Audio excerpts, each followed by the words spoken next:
Fad ada seorang customer yang ada RM160,000 cash. Dan dia tanya Fad, emas fizikal yang macam mana patut dia ambil. Jadi sesiapa yang ada simpanan RM160,000 boleh save video ni dan tengok sampai habis. Jadi sebelum Fad jawab soalan ni, Fad akan tanya dulu apa tujuan simpanan RM160,000 ni. Jadi sebelum anda decide untuk dapatkan emas fizikal, penting untuk tahu tujuan menyimpan emas.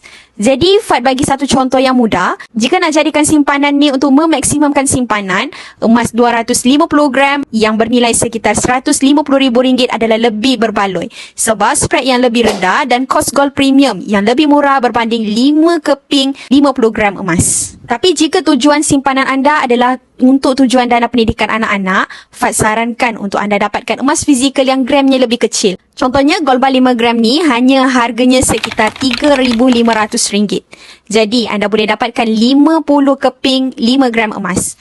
Sebab kebiasaannya, pembiayaan pendidikan anak-anak akan ambil masa bertahun dan kita boleh jual emas ni dalam jumlah yang lebih kecil bila kita memerlukan. Jadi, penting untuk anda tahu tujuan anda menyimpan emas sebelum memulakan simpanan. Jadi, bagi yang berminat untuk mulakan simpanan emas bersama Public Gold, sama ada belian besar ataupun nak beli sikit-sikit dalam akaun Emas Gap, boleh rujuk pin video dekat profil Fad atau terus saja klik link di bio. Nanti Fad akan bantu tuan-puan dengan sebaiknya.